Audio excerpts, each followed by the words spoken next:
Hello, you are welcome to the Channel 1 Newsroom. We're coming to you live from our studios at number 5 Ola Hansen Lane at Tesano here in Accra. I am Charles Osukumi. Coming up.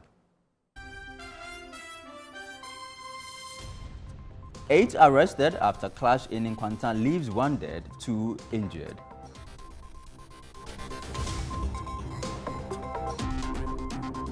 Also coming up, family of 12-year-old who reportedly drowned at Lumnava in Accra after Thursday's downpour appeals to the Ghana Police Service to help retrieve his body. He came from school around 6 p.m. Yeah, 6 p.m. and I sent him. Yeah, so when he went after 1 hour, 30 minutes, then some his friends came around. Yeah, that has been carried away by the rain. So I dressed up and I went. And when I went out, I saw that there were a lot of people standing. And Cape Coast records yet another building collapse, bringing the total to 6 in less than a week.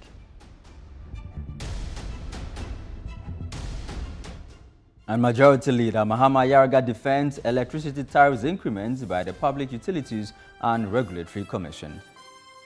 ECG is accumulating huge debts and it has to be paid for. And who is supposed to pay? Is it not the consumer?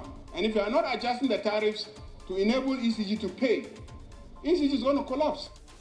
In Channel 1 Business.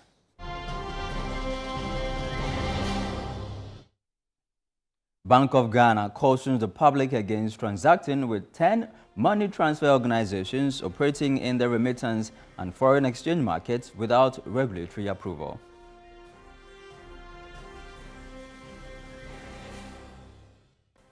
And in Channel 1 Sports. Ghana's Black Queens to play Nigeria on Sunday, June 29, as part of preparations for the Women's Africa Cup of Nations.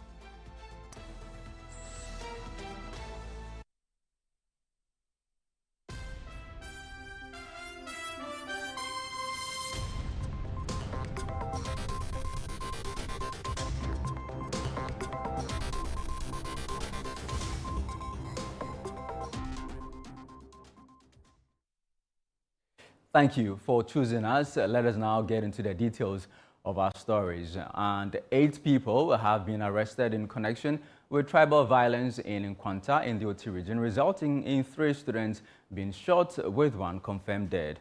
On Thursday, June 26, 2 female day students sustained gunshot wounds while on their way to school. The violence continued on Friday, June 27, when a male student was killed by a stray bullet inside his classroom during mock examinations. As a result, the Ghana Education Service has ordered the immediate closure of Nkwanta Senior High School. DSP John Incho, the Public Affairs Officer of the Oti Regional Police Command, has been speaking on the arrest made so far. Intensive patrols are ongoing now, with checkpoints and surveillance intensified to ensure maximum security coverage and rapid response. Unfortunately, 1 life has been lost as a result of the violence, and we extend our deepest condolences to the family affected. Investigations are ongoing, and we are working assiduously to ensure that those responsible are brought to justice and also determine the full circumstances relating to the death of the deceased. We've arrested 8 people as of yesterday, and they are currently assisting investigation.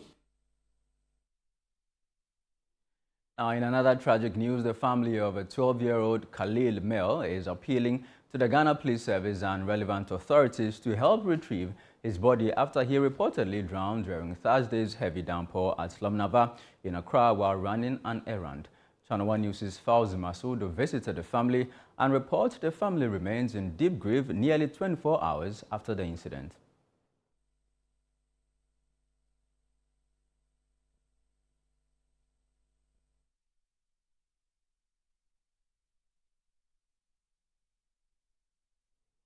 We'll do well to bring you that story pretty shortly. But before that, flooding in Mamime and Laosime in the Keta municipality has disrupted lives, forcing schools to close for younger pupils displacing families and destroying farmlands. Now, residents are appealing to authorities to construct a bridge and proper road network to restore access and prevent further disaster. Channel 1 News' Volta regional correspondent Desmond Selasiago reports.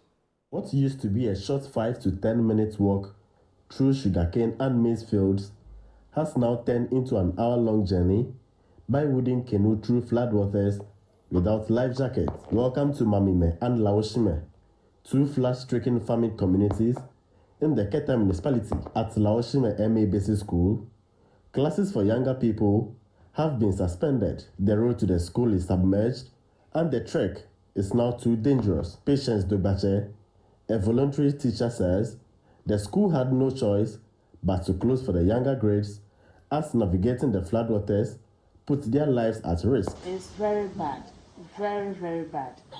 The kids, I am a KG teacher, so at times if I'm going to school with the kids like that, you have to hold their hands. So even if some are trying to fall, you have to make sure they don't fall. For now, the grown-ups from JHS, from upper primary to JHS, they may go into school, but the lower primary and then the KGs, they've not been going to school because of the flood. She added that most teachers reject posting to the area due to its harsh conditions and urge authorities to intervene. Because we don't have electricity here, some of the teachers, if they post them, they don't come because there's no lights, no road. So now one solution, like the government should help us with the canoe, the life jackets, and then the road. The flood hasn't just soaked the land, it has swept away hope. Some homes still sit in waist-deep water, while others are drying salvaged belongings. Farmlands that sustain livelihoods are now submerged in stagnant water. Chamiga Power at Desenyo, a community leader in Mamime, told Channel 1 News that although construction of a road and bridge began some time ago, the project has stalled. He is calling for swift government intervention.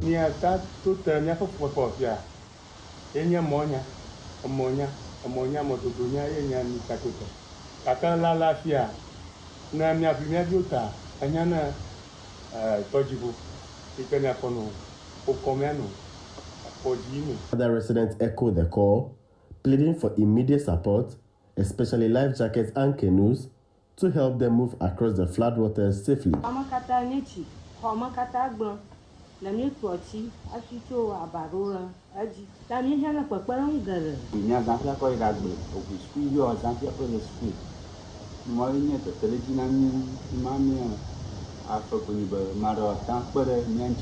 Response: Keta MC Wisdom Siade said an assessment is underway to determine the full extent of the damage. He backed the temporary closure of schools for younger children, calling it a necessary safety precaution. Yeah, we cannot build a bridge immediately, so we want to give them boats and the canoes so that they can be using. The officers are moving there to finalize the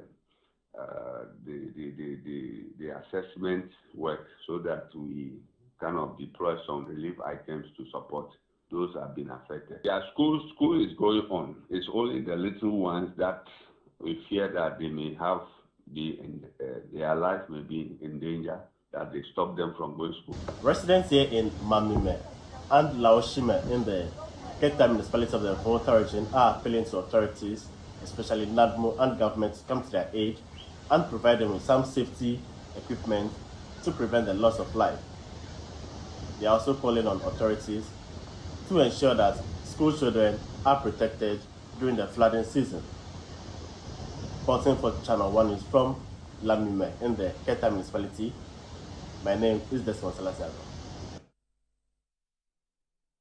Now, away from the Volta region, let's go back to the tragic story of 12-year-old Khalil Mel, whose family is appealing to the Ghana Police Service and relevant authorities to help retrieve his body after he reportedly drowned during Thursday's heavy downpour at Lumnava in Accra while running an errand. Channel 1 News' Fauzi Masoud visited the family and reports they remain in deep grief nearly 24 hours after the incident. It is sunny afternoon in Lumnava, a stark contrast to the torrential rains that battered the area the night before. But for the Mel family, the storm has left a lasting scar At the time of my visit, they sat in anguish, struggling to come to terms with the disappearance of their son. On that fateful evening, Meldick Mel sent his 12-year-old son Halil on a simple errand, unaware it would be their final moment together. He came from school around 6 p.m. Yeah, 6 p.m. and I sent him. Yeah, so when he went after 1 hour, 30 minutes, then his friends came around. Yeah, that has been carried away by the rain. So I dressed up and I went. And then when I went out, I saw that there were a lot of people standing. And a trader, affectionately known as Grandma, who owns the shop where Halil was sent, recounted how they tried to stop him from returning home during the downpour, but the boy insisted on going. And I'm at say, Dame Hamsey. Now crying in a pay about Hase. On what time to upon so. Inti, of Fiase no buy, and so buy no so. Or top broad 5 cities. Tea bread, na Miami chairman. To me, chairman, we are no so a warden. To a passer or coffee. Now crying catch and sub, Mamma uncle. If ye, no general cacranin soon in your day. On chance, Anna. While Connors are warden. Into all kind of one so. No, for her say. Intimate Saga man and Quan catch him say, get what I ran out home. Now, Miss Wonka come more say, I cran out home. Satan mention I drink. Inti Quan or Timmy pay no what I say. Or the no. Efforts to retrieve Halil's body have so far yielded no results. His father says police advised him to file a formal report only after 24 hours had passed. We went to the police station, Israel police station. And they said, unless 24 hours before we can come and report the case. So we should go and look for him. You went to the police station and the police told you that you can only come and make a report after 24 hours, yeah. And did they tell you what to do? Not at all. They didn't tell me what to do. So what have you been up to? Somebody said they saw a dead body at Alajo. So we went there, but there was nothing like that. And then another person also said dead body at Race Cross. We went there too. Yeah, there was nothing like that. Halil's school will be embarking on an excursion on Saturday, but this time without him. His father is thus urging authorities to help retrieve his body. It's not easy. It's not easy. The grandmom, the grandfather, the mom, we are really going through a lot. Yeah. Do you have, to authorities? Yeah. They can find a way to look for him for me. Yeah. We're even going to excursion tomorrow. So he saves money to buy boot. He even gave me money, and I top it up to buy phone for him. And then he said he wanted airport. I got him. He bought bag that he would put his phone inside. I went to buy jeans for him.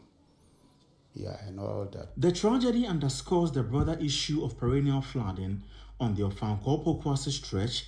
Residents and shop owners are also reeling from the aftermath of the rains, citing blocked and inadequate drainage systems as the root cause. I know the higher pa, I know dear. And I know Sanadia, Upakimoto, now was soon, what in our asher, what's not in nature soon. There's an obose boys in our pack motor, no more swash on Nipa Edomu Chabua, 10 to 15, 20, no more job, or Hanum say, 10 the higher pa. And so talking to be pet, Nahanum saying now flooding, and the higher pa. Several areas were inundated, disrupting daily life and destroying property. Residents say their repeated calls for intervention have fallen on deaf ears. And I say, so for Mutu and Yumlebi, and run around by 6:30 to 7 more. Yeah, why I know some Framani so na boom where baggy giddy pa. It within about 10 minutes to 15 minutes down there, not just had a Dajane Poso. And the Zona Yirima can't cock ma casting up a baby. But because of the Zona Yirin I Guatano.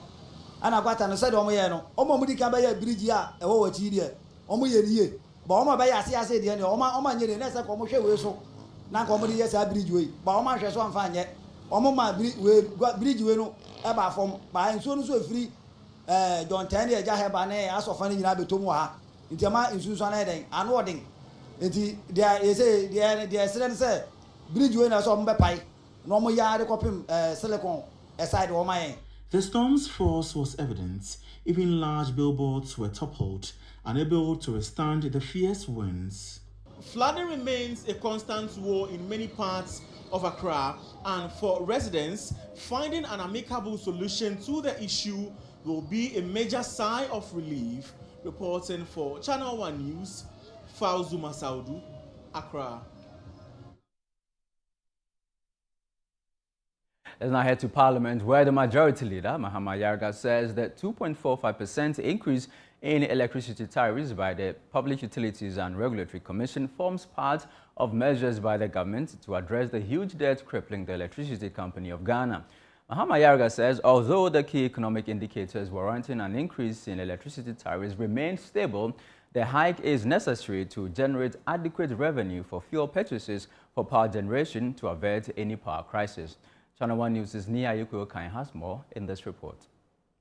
Following the 2.45% increase in electricity tariffs, the Minority Caucus announced plans to summon the Minister for Energy and Green Transition to provide reasons for the increase. In response, the Majority Leader, Mahama Yarga, says the electricity tariff increase forms part of plans by the government to generate adequate revenue to clear the energy sector debt, particularly the debt relating to the Electricity Company of Ghana, ECG. ECG is accumulating huge debts, and it has to be paid for. And who is supposed to pay? Is it not the consumer? And if you are not adjusting the tariffs to enable ECG to pay, ECG is going to collapse. They are no longer going to be able to buy the inputs needed to keep the generators on. And we are going to have lights off. The bills have to be paid. So if PRRC is doing its work, I don't think that there's a basis for saying that because we have improved the economy, exchange rate is stable, dollar rate is stable, inflation is relatively stable. If all these indicators are stable, it doesn't mean that the debt that has been accrued at ECG will just be wished away. The debt has to be paid. Mahama Yarga also provided clarity on reports that some 100 staff of the Bank of Ghana have had their appointments terminated. He clarified that they were on 6 months probation and they have had their appointments extended by additional 6 months by the governor of the central bank. It has come to the end of the probation period, and the person who has put them on probation doesn't think they should continue. If you fail a probation, the person is entitled not to permanently engage you. And so he decided not to continue. But upon pleas and interventions, he's extended their probation by another 6 months. Mr. Speaker, we are setting a very bad precedent in this country. If we go for national election on the 7th of December and a new president is elected, it does not mean that the president who is still there, we have the president and the president-elect. So the government still have a mandate of the people until there is a swearing in on the 7th of January. So it cannot be the case that any action taken by that government from the 8th of December in an election year to the time that the new president will be sworn in, any action that they take, it needs to be either people are dismissed or people. It is a bad precedent we are setting for the country. While reacting to the presentation of the business statement to the House by the Majority Leader, the Member of Parliament for Tolon and First Deputy Minority Whip Habib Idrisu questioned the government on when exactly the bill on proper human sexual rights and family values would be reintroduced to the House. Speaker, you could see from our colleagues when I raised issue about LBGT. Now they are going to sleep. Are you in support of LBGT? Is it the case that the government now is supporting LBGT? Or is it the case that you are not supporting it? Because I am raising a serious matter that 3 days ago, 2 men were kissing at the Independence Square. There are videos and pictures to that effect. And you are pretending as if you haven't seen it. I want to assure our colleagues on the other side that we are disappointed that our first attempt to make the LGBTQ outlawed in Ghana did not yield the desired results. If it did, perhaps the Independence Square kissing they are talking about would have been considered unlawful now, and the people would have been arrested and punished.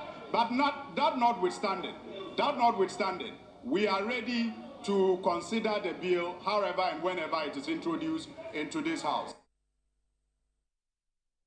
Let's stay in Parliament. The minority held a press conference raising some concerns about some issues raised by the suspended Chief Justice Gertrude Torkornoo in her own press conference she held on Wednesday. Now, the man who led that press conference is the NPP Member of Parliament for Mensia South, Nana Bafo-Jewa. He's currently joining us via telephone for more on that press conference they held today. Honorable, grateful to you for your time. This is not the first time you're raising concerns about the removal processes for the Chief Justice.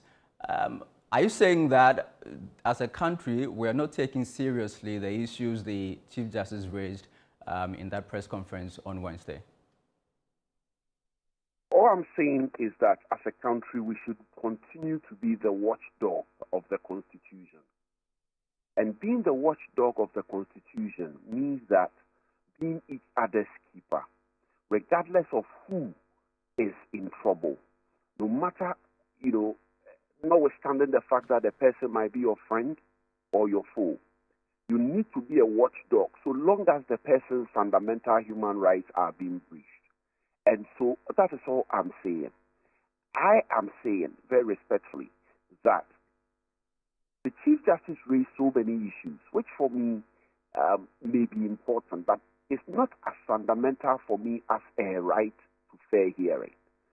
And in this instance, from what he stated, the question that should be agitating our minds is that which one affects a right to fair hearing? In my humble opinion, the failure of the government, the Chief Justice's assertion, the failure of the President and the Council of State to make available to her notice of the complaint or notice of the parts of the complaint, upon which the prima facie case was determined, or which the President and the Council of State consider that she has a case to answer, for me, amounts to a breach of her right to fair hearing. And I'll explain to you. Okay. You see, when you file a petition in the case of an Article 146 removal process, the President will not constitute a committee. The President and the Council of State will not constitute a committee unless they have established prima facie case. What is a prima facie case? A prima facie case simply means that you have a case to answer. And so in this instance, you have 3 petitions. The 3 petitions contain various complaints. And so it is important that in establishing the prima facie case, or in saying that she has a case to answer, she should be notified that you have a case to answer in respect of all the 3 petitions, or you have a case to answer in respect of 1 or 2 of them, or you have a case to answer in respect of parts of the petition, that is, certain complaints contained in the petition. Okay. If that is not done, the fundamental challenge the Chief Justice is going to have is that in going into this petition, what case is he going to answer? The real legal issue, very respectfully, and opinion this therefore is that, or if we may look at it from the legal perspective, proper legal perspective, after a prima facie case has been determined, it is no longer very respectfully so much of the petition as the part of the petition which forms or which the President has concluded that she has a case to answer. And so that has to be made available to the Chief Justice. He has to know that. Otherwise, in going into the petition, she's going to be wandering in the dark as to what case she is going to answer. And that, for me, is a fundamental breach of her right to fair hearing. Okay. You see, when historically, petitions have been brought against our Chief Justice, when where the President has determined that there is no prima facie warranting the constitution of a committee under Article 146 to interrogate the matter or to inquire into the matter, the President gives reasons as to why there is no prima facie. In this instance, that wasn't done. Yes, if that wasn't done, I don't have a problem. Okay, somebody might say there's no law compelling the President to do that. Right. But at the very least, let the President know, let the Chief Justice know that the petitions, right, each contains, let's say, 1 complaint or 2 complaints or 3 complaints. Out of this, by one of them, I think you have a case to answer. You and I know that we have seen in circulation videos of government communicators saying that not every complaint contained in the petition did the President establish a prima facie case on. So the fundamental question again is that how can government communicators know that not every case or complaint contained in the petition, right, was a prima facie case established on? But the Chief Justice, who is at the center of this, the Chief Justice who this matter concerns, doesn't know. Do you think it is fair, my brother? Well, Honorable, it is fair? She herself has No, I'm saying that, do you think it is fair? No, Honorable, I'm saying that she herself has been criticized for allegedly violating Take it easy. Take it easy. Step by step. Yes. Do you think it is fair? Do you think it is fair that government communicators know that some aspects of the petition, no prima facie case was established on, but some other parts, prima facie case has been established? Government communicators know, but the Chief Justice doesn't know. Please, do you think it is fair? Let's be honest. Let's have a discussion. Do you think it is fair? Honorable, go ahead. I'm listening to you. I'm saying, do you think it is fair, my brother? Well, talking about fairness. Let's be each other's keeper. Okay. It is not about whether or not she's in the right or she's in the wrong. The fundamental philosophy underpinning our Constitution in respect of dispute resolution or accusations is that each man, all of us, are innocent until proven guilty. And so the Constitution ensures that whatever you need to defend yourself, you will get it. And so is the right to natural justice. Okay. Are you getting me? Yes, I'm getting you. If government communicators know that parts of the complaint, a prima facie case has been established on, and parts of them, there's no prima facie case, and the person going to answer to this doesn't know, my brother, it's a fundamental flaw. Okay, but she herself has been criticized for violating the in-camera provisions of 146, or is it that your argument that because her rights have been allegedly breached, that justifies her actions? My brother, you see, we are looking at a Chief Justice, right, who is illegal. A Chief Justice who is struggling to even defend herself in an in-camera process. Okay? I am not going to hold brief for her. I'm not going to say it is good that she's breached the Constitution.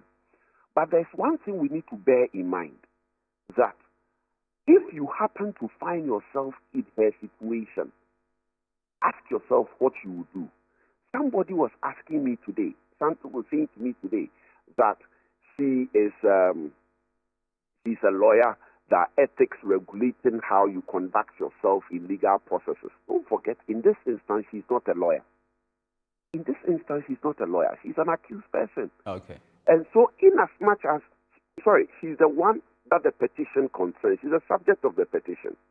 So in this instance, she's not a lawyer. She's not acting as a lawyer. Okay. Look, I will not hold brief for her. Breach of the Constitution is not good. All right. But let us ensure that she's getting fair hearing. All right. That's all I'm saying.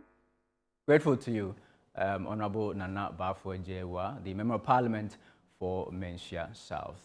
Away from issues concerning the Chief Justice, Cape Coast has recorded yet another building collapse in the central part of the city, bringing the total to 6 in less than a week. The recent spate of incidents has claimed 3 lives, left 1 person critically injured, and others treated and discharged. Channel 1 News' Central Regional Correspondent Akosiado reports. 2 buildings, a residential structure at Bofuyodu and an uncompleted story building at West End near Adisado College collapsed during torrential rains last night. The downpour flooded several parts of the city and is believed to have triggered the collapses. A resident of the Bofuyodu structure told Channel 1 News that no casualties occurred there, as most occupants had sought shelter elsewhere due to the rain. However, they have lost many personal belongings. Despite the dangerous state of the building, residents are reluctant to relocate, citing financial challenges. What's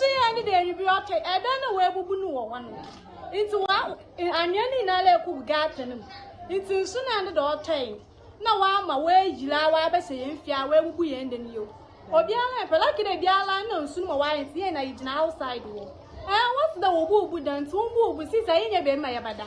Since Chilawaka done my kingdom.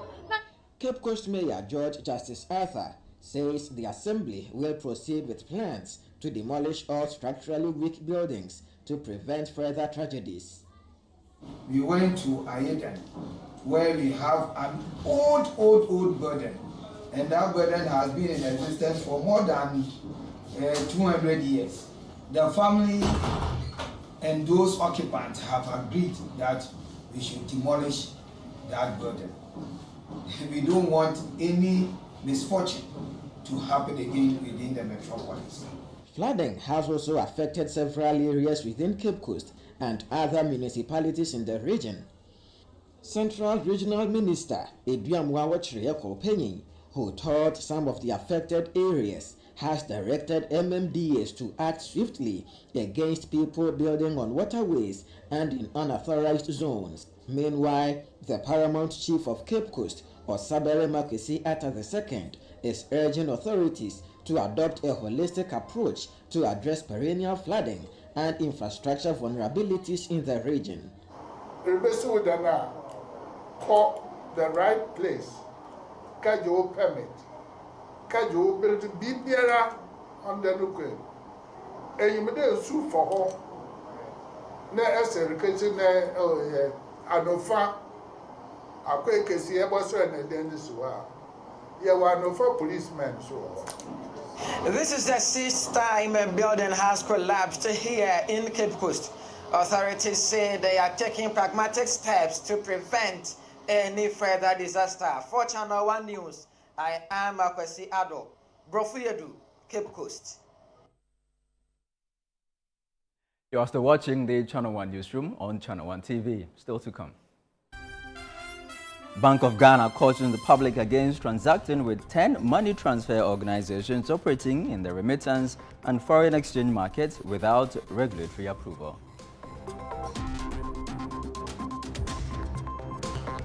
Please stay with us. The Channel 1 Newsroom will be back shortly.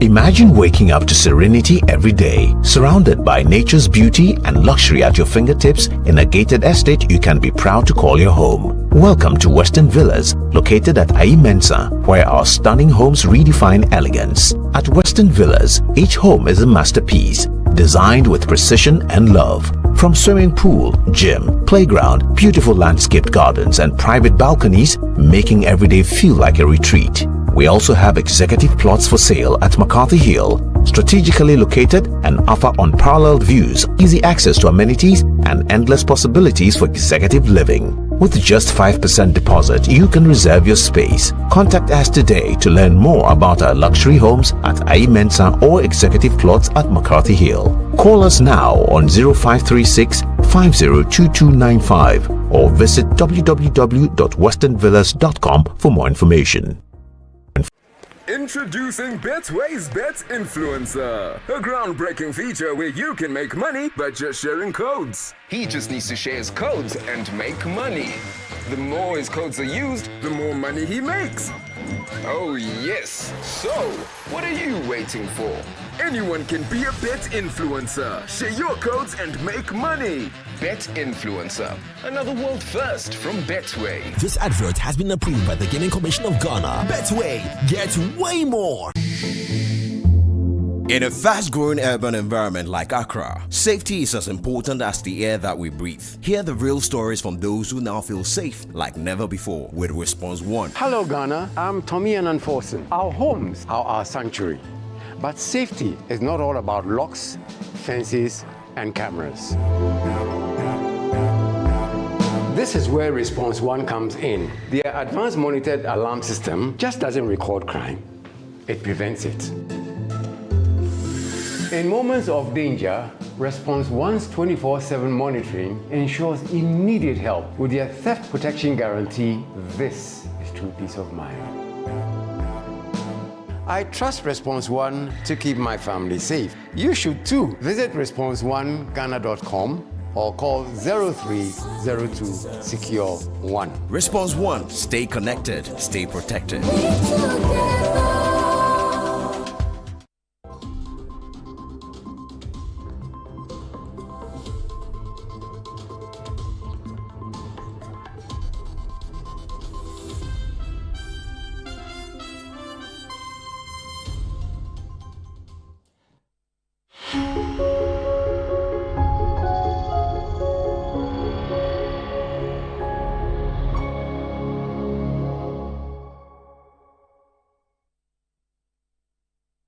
Welcome back. This is the Channel One Newsroom on Channel One TV. Up next is Channel One Business with Ashika Caesar.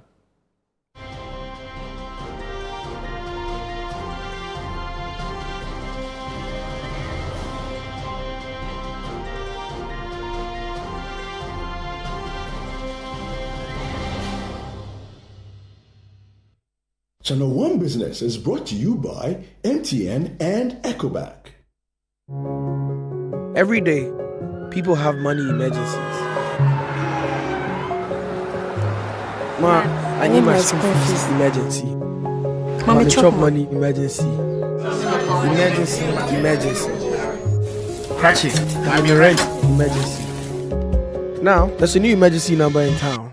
More money, challenge and enjoyment. At the top life we got. Dial star 770 hash for all your money emergencies and chop life. Dial star 770 hash for money emergencies and get easy and quick access to your money, loans, and other banking needs. EcoBank, the Pan-African Bank.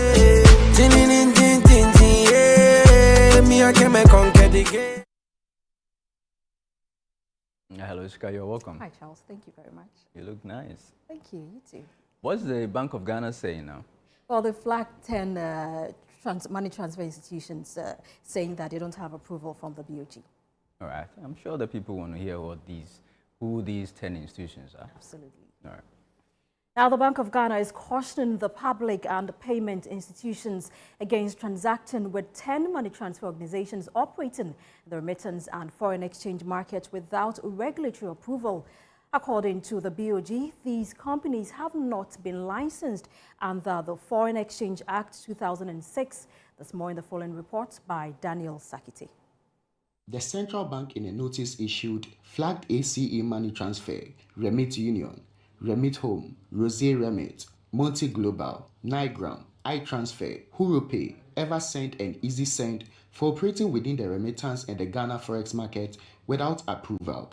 The bank cited Section 3, Subsection 1 of the Foreign Exchange Act 2006, Act 723, which prohibits any person from engaging in foreign exchange dealings without a license. It also referenced Section 15, subsection 3 of the same law, which mandates that all foreign exchange transfers to and from Ghana must be routed through licensed money transfer businesses or authorized dealers. The regulator directed all financial service providers to cease dealings with the listed organizations, stressing that approved money transfer organizations must channel their foreign exchange flows through partner institutions in strict adherence to established operational guidelines. The Bank of Ghana has further warned that non-compliance would attract severe sanctions, including the possible withdrawal of licenses of the institutions found to be in breach. The Bank of Ghana's directive underscores its resolve in sanitizing the remittance and forex market while also enforcing compliance to regulatory standards. For Channel 1 Business, I am Daniel Saki. Now, an associate professor of the taxation at the University of Ghana Law School, Professor Abdullah Ali Nachia, is advocating for the prosecution of banking institutions that facilitate large and traceable cash transfers for clients. His comments follow a series of ongoing corruption-related cases being pursued by the government, including one involving the former chief executive officer of the National Signals Bureau and his wife, who allegedly transferred $7 million between banks. Speaking at a forum organized by the Media Foundation for West Africa in Accra, Professor Ali Nachia emphasized the urgent need to strengthen banking control mechanisms to ensure accountability and transparency in the financial transactions. If you take the National Signals Bureau issue and you look at the transfers being done and even the National Service Scheme, the banks should also be brought to book. What has been their control mechanism? Know your customer, the KYC, what is happening in the banks. Remember, the same lack of control led to the collapse of over 500 microfinance institutions and banks. Gradually, we are heading back there if they can make such transfers without trace. It shouldn't have been difficult by now for the Attorney General to have gathered all the necessary information from the banks and go prosecute it. And the banks must be prosecuted along with receiving and transferring funds without trace. Now, the Chief of Staff, Julius Deborah, is optimistic that Chinese investors will take advantage of investment opportunities in Ghana. His remarks follow the conclusion of the week-long Ghana-China Business Summit, which brought together numerous business leaders, members of parliament, and investors from China. Speaking at the event, Mr. Deborah stressed that the ideas exchanged should not remain mere discussions, but rather serve as a catalyst for increased investment in the country. That this summit could have continued for another 1 week, but whatever is good has an end. So on behalf of the President, I congratulate all of you for participating in this event, for making business matchmaking, and for also make successful pitches. As you go home, please try to make this whole deliberations very successful. What it means is that we shouldn't make this a talk shop. We should try and move and progress so that a year from now we can have concrete things to show that this has been a successful story and worth visiting Ghana. Let's now bring you an update on how the currency is performing on the interbank markets.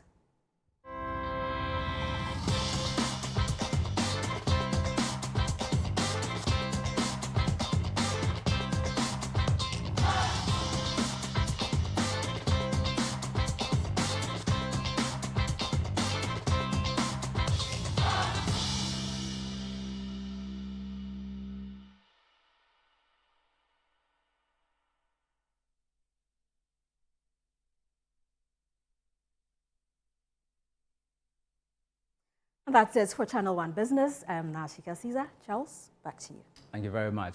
Let's do some other stories now. And the Office of the Special Prosecutor is proposing a ban on paid political advertisements on television, radio, and billboards as part of wide-ranging reforms to enhance transparency and level the playing field in Ghana's electoral process. The Special Prosecutor argues that the dominance of campaign messaging by wealthy individuals and political parties undermines democratic fairness. Channel 1 News' Christopher Kevin Asima has more in this report. Ghana's campaign financing system remains largely unregulated, while the Political Parties Act 2000, Act 574, mandates political parties to declare funding sources and submit audited accounts to the Electoral Commission annually. Compliance has been poor and enforcement virtually absent. At a press conference on campaign finance transparency hosted by Transparency International Ghana, the Director of Strategy, Research and Communication at the Office of Special Prosecutor, Samuel Apiadakun, emphasized the urgent need to reduce the cost of running for office. Is it possible that we could have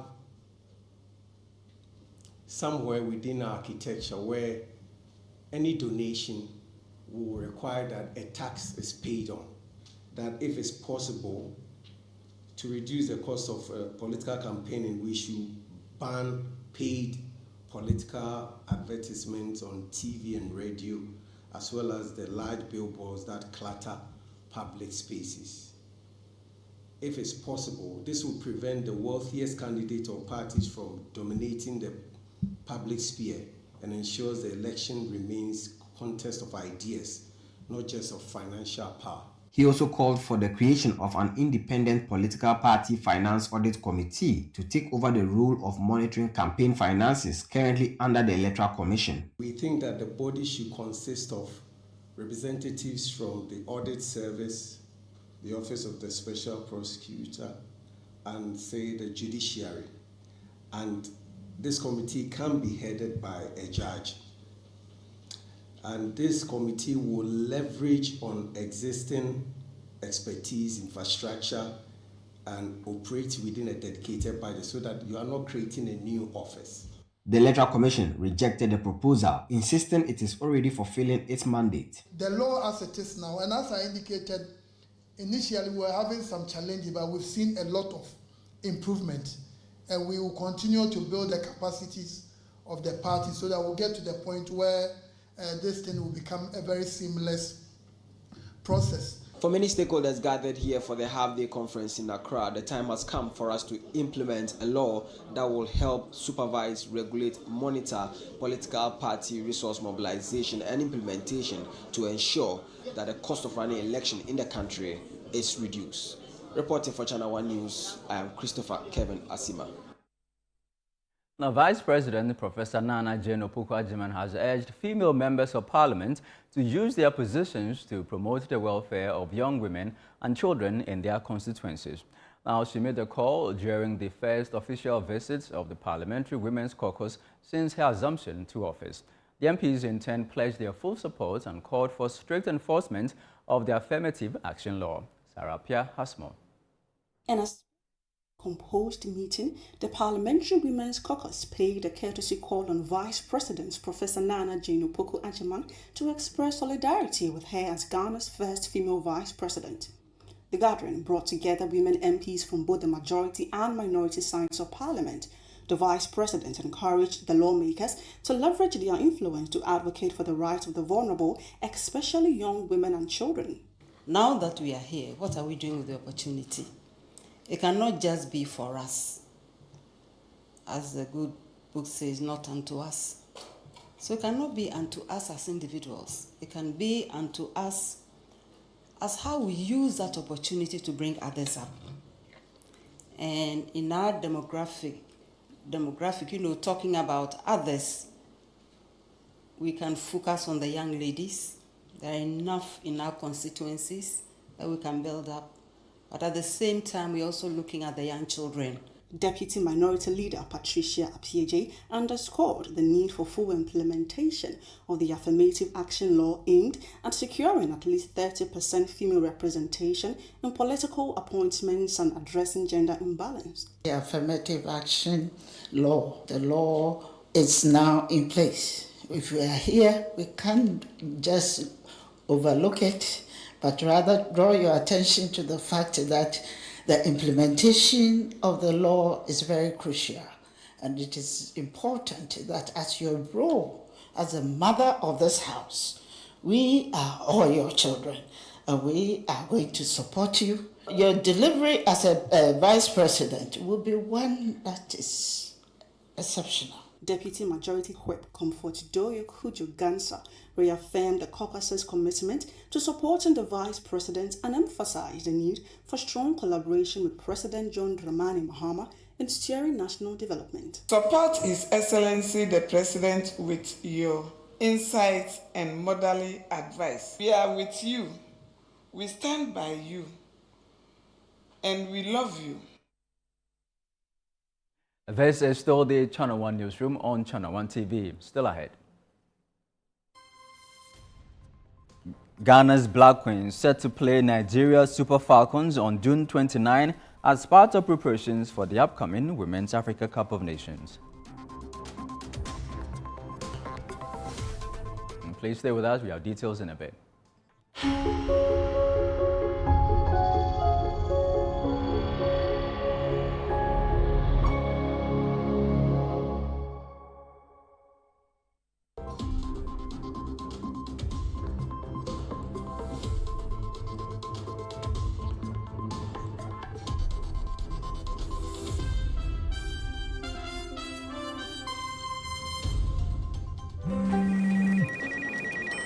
She's coming. She's coming!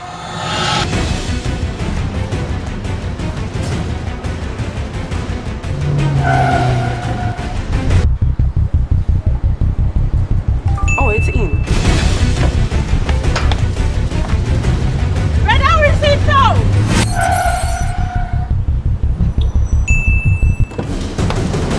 Boss, let's go back. Here.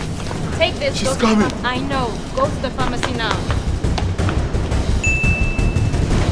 She's coming. Oh.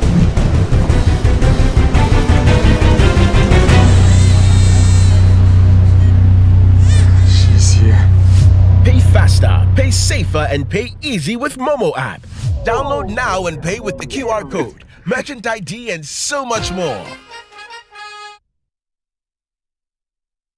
My name is Lydia Safwa. I'm from Safusco Ghana Limited. I'm the managing director for the company.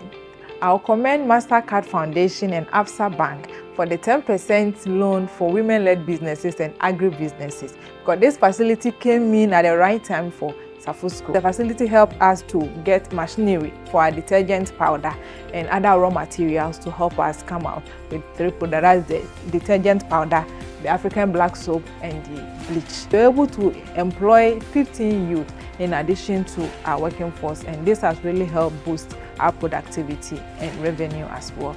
Annually, we organize the Global Hand Washing Day in schools within our vicinity. We hope to make sure that Safusco helps to combat diseases from the schools. We are trying to have volunteers within the school. Those volunteers will help make sure that the project is being sustained in the school. Introducing Betway's Bet Influencer, a groundbreaking feature where you can make money by just sharing codes. He just needs to share his codes and make money. The more his codes are used, the more money he makes. Oh yes, so what are you waiting for? Anyone can be a bet influencer. Share your codes and make money. Bet Influencer, another world first from Betway. This advert has been approved by the Gaming Commission of Ghana. Betway, get way more.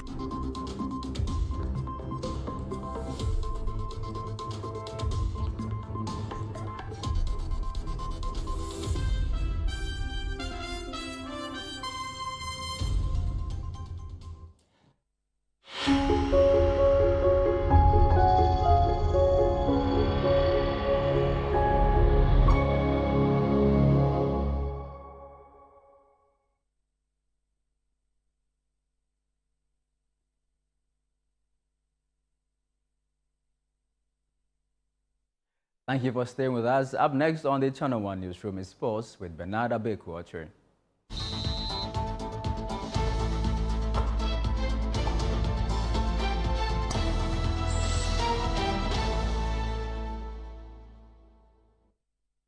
Hello, man in black. Hi, Charles. How are you? Good to see you, bro. Yeah, good to see you, brother. Let's hear what you have for us. All right, let's get into it, shall we? Now, Ghana's Black Queens will conclude their preparations for the upcoming Women's African Cup of Nations with a friendly against arch rivals Nigeria on Sunday, June 29 at the Noria Club in Ben Sulemani. The encounter against the Super Falcons marked the final game in a 3-match preparatory series for head coach Kimlas Bjorgren ahead of Ghana's Group C clash against defending champions South Africa on July 5. The Black Queens have so far recorded victories over Malawi and Benin, both of whom will also feature at the WAFCON tournament. Ghana finds itself in a competitive Group C alongside South Africa, Mali, and Tanzania. Meanwhile, Minister for Sports and Recreation Kofi Adams has urged the Black Queens to stay competitive in Morocco and make the nation proud.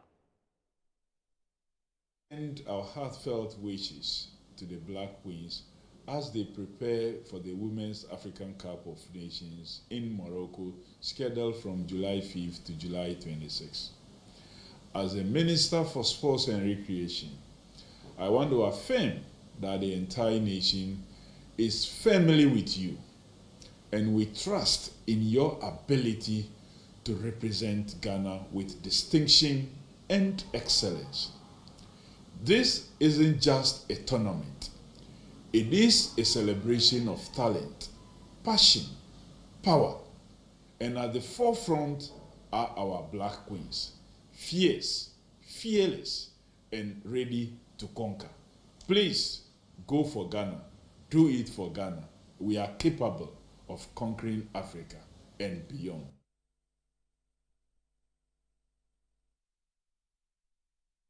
Let's travel to the UK now. And Crystal Palace's Ebereches is one of a number of forwards Arsenal have an interest in the summer.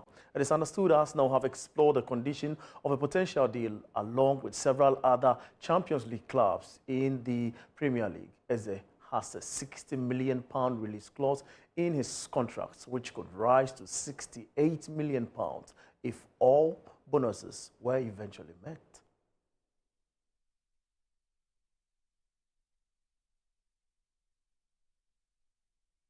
Well, that's your sports, and I am Bernard Abeko. Charles, over to you. Grateful to you, my brother. And that's how we wrap up today's bulletin on the Channel 1 Newsroom. Before we go, though, let's recap our headlines. 8 arrested after clash in Nkwanta leaves 1 dead, 2 others injured. Family of 12-year-old who reportedly drowned at Lumnava in Accra after Thursday's downpour appeals to the Ghana Police Service to help retrieve his body.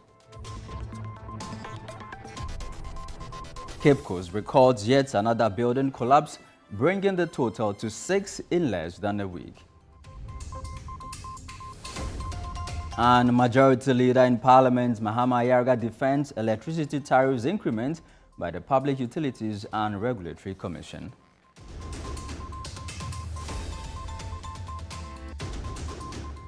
Do visit our website, channel1news.com, for more information on our top stories and more.